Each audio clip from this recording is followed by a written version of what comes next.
نحمده ونصلي على رسوله الكريم اما بعد۔ سامعین محترم، آج کی اس مجلس میں آپ کے سامنے حلال اور پاکیزہ روزی کے عنوان پر چند باتیں عرض کرنے کا ارادہ ہے۔ حلال اور پاکیزہ رزق کی اسلام میں بڑی اہمیت ہے اور اللہ کے یہاں اس کی بڑی قدر ہے۔ دین اسلام نے پاکیزہ غذا، حلال روزی، حلال کمائی پر کس قدر زور دیا ہے، اس کا اندازہ آپ کو اس بات سے ہوگا کہ اسلام نے دین کے بنیادی فرائض اور واجبات میں اسے جگہ دی ہے۔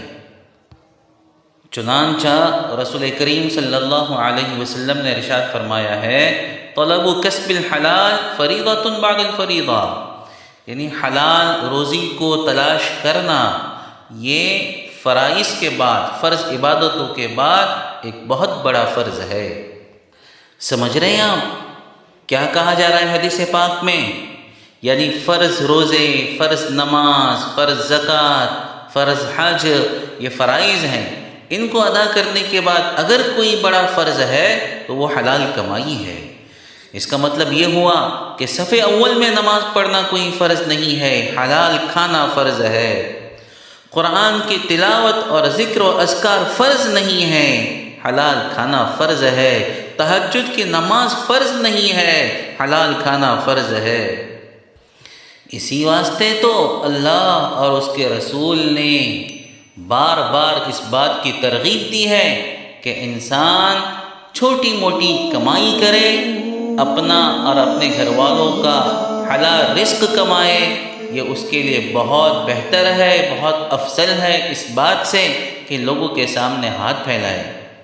حضرت ابو ہریرہ رضی اللہ تعالیٰ عنہ راوی حدیث ہے، بخاری اور مسلم کی روایت ہے کہ حضور پاک صلی اللہ علیہ وسلم نے ارشاد فرمایا، تم میں سے کوئی اپنی پشت پر لکڑیوں کا گٹرا لے کر آئے، بازار میں جا کر اسے بیچ دے اور اس کے ذریعے سے اپنے اور اپنے گھر والوں کی کمائی کا انتظام کریں، یہ اس کے لیے لوگوں کے سامنے ہاتھ پھیلانے سے بہتر ہے۔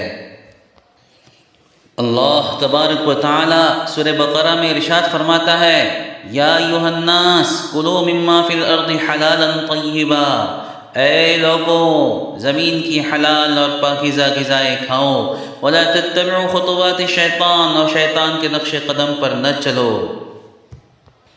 سورہ بقرہ ہی میں دوسری جگہ اللہ ارشاد فرماتا ہے، یا ایھا الذین آمنوا کلوا من طیبات ما رزقناکم، اے ایمان والو ہماری دی ہوئی پاکیزہ غذائیں کھاؤ۔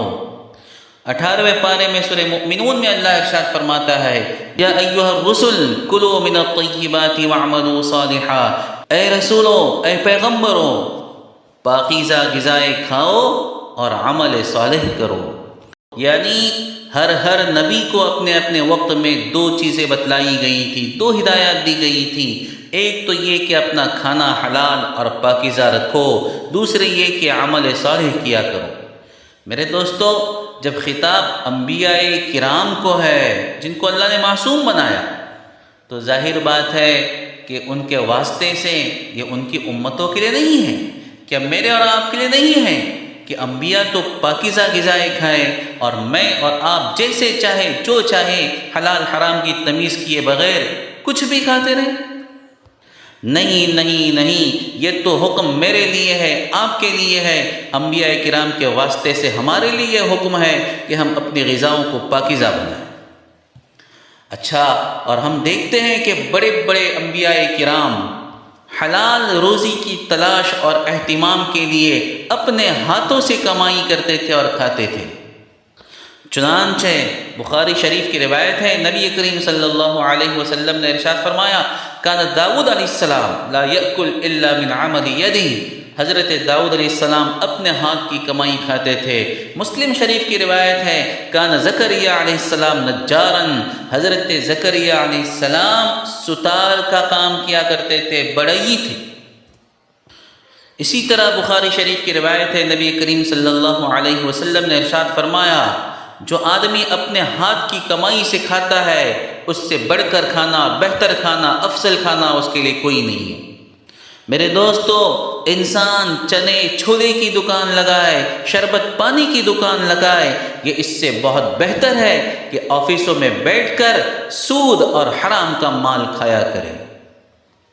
جی ہاں، اور دوسری بات جس کی طرف اس آیت کریمہ میں اشارہ کیا گیا ہے کہ اے رسولو، پاکیزہ غذا کھاؤ اور عمل صالح کرو، علماء نے لکھا ہے ان دونوں حکموں کو ایک ساتھ لانے میں اس بات کی طرف اشارہ ہے کہ حلال غذا کا اہتمام انسان کو عمل صالح پر ڈالتا ہے۔ جب غذا حلال ہوتی ہے تو نیک اعمال کی توفیق بھی خود بخود ملنے لگتی ہے، اور جب غذا حرام ہو تو نیک کام کا ارادہ کرنے کے باوجود بھی مشکلات پیش آتی ہیں۔ دوسری طرف حرام غذا کے کھانے پر روایتوں میں بڑی بڑی وعیدیں سامنے آئی ہیں۔ بیہقی کی روایت میں ہے، رسول اللہ صلی اللہ علیہ وسلم نے ارشاد فرمایا، لا يدخل الجنت جسد غذی بالحرام، وہ جسم جنت میں نہیں جائے گا جس کی پرورش مال حرام سے ہوئی ہو۔ ایک جگہ ارشاد فرمایا، جس کی نشو و نما حرام غذا اور سود سے ہوئی ہو، جہنم کی آگ سے بہتر اس کے لیے کوئی ٹھکانہ نہیں۔ اوہو، کتنی بڑی وعید ہے، اللہ ہم سب کی اس سے حفاظت فرمائے۔ اور میرے دوستو، حرام روزی کا سب سے بڑا نقصان یہ ہے کہ انسان کے اعمال بھی قبول نہیں ہوتے، اس کی عبادتیں قبول نہیں ہوتی، اور اس کی دعا بھی قبول نہیں ہوتی۔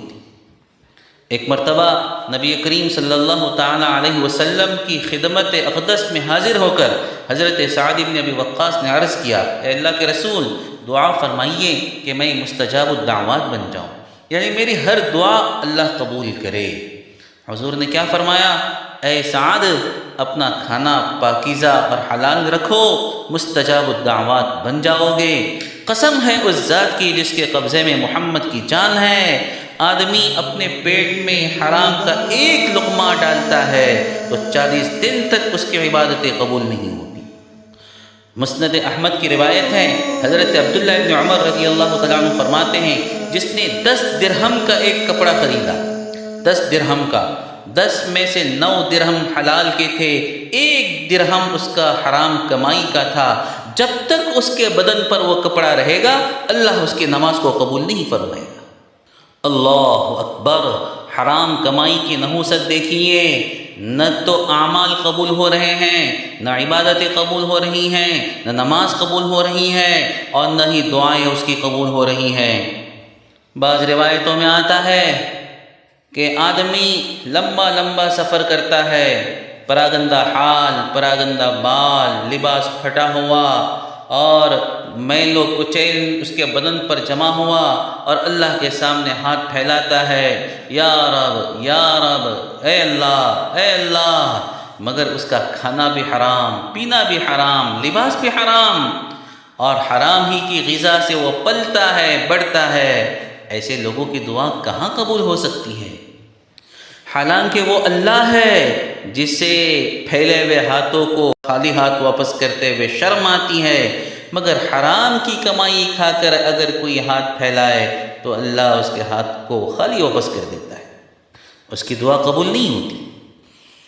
بعض کتابوں میں لکھا ہے کہ ایک جگہ کچھ لوگ تھے جو مستجاب الدعوات تھے، ان کی ہر دعا قبول ہوتی تھی، جب بھی ان پر کوئی ظالم حاکم مسلط ہوتا وہ اس کے لیے بد دعا کر دیتے، وہ ہلاک ہو جاتا یا وہاں سے چلا جاتا۔ حجاج بن یوسف کو جب وہاں مقرر کیا گیا تو اس نے سب سے پہلا بندوبست یہ کیا کہ ان کی دعوت کی اور ان کو حرام غذا کھلائی، حرام غذا کھلائی، اور پھر کہنے لگا اب تمہاری بد دعا میرے خلاف قبول ہونے والی نہیں ہے، اس لیے کہ میں نے تمہیں حرام غذا کھلائی ہے۔ سوچئے تو صحیح، کیسی رونگٹے کھڑی کر دینے والی باتیں ہیں۔ اس کے بعد بھی اگر ہمیں ہوش نہ آئے اور ہم حلال حرام جائز ناجائز کی تمیز کیے بغیر کھاتے رہیں تو پھر کیا ہوگا؟ یقیناً حضور پاک صلی اللہ علیہ وسلم کا وہ ارشاد ہم پر صادق آئے گا کہ لوگوں پر ایک زمانہ ایسا آئے گا کہ آدمی کو اس کی پرواہ نہ ہوگی کہ اس نے جو کھایا ہے وہ حلال ہے یا حرام۔ کیا ہم ایسے ہی زمانے میں نہیں جی رہے ہیں؟ بس دنیا دنیا دنیا، چاہے حلال طریقے سے آئے چاہے حرام طریقے سے، لیکن بس آ جائے، یاد رکھو ایسی زندگی، ایسی دنیا، ایسی روزی بے برکت ہوتی ہے، ایسی زندگیوں میں سکون اور چین نہیں ہوتا۔ ویسے بھی دنیا عارضی اور فانی ہے، چند روزہ آرام کے خاطر آخرت کا ابدی نقصان برداشت کرنا کوئی عقل مندی نہیں ہے۔ لہٰذا ہمیں حرام اور مشکوک غذا سے بچتے ہوئے حلال کی فکر کرنی چاہیے۔ حرام زیادہ ہو تب بھی بے برکت ہے، اور حلال تھوڑا ہو تب بھی برکت والا ہے۔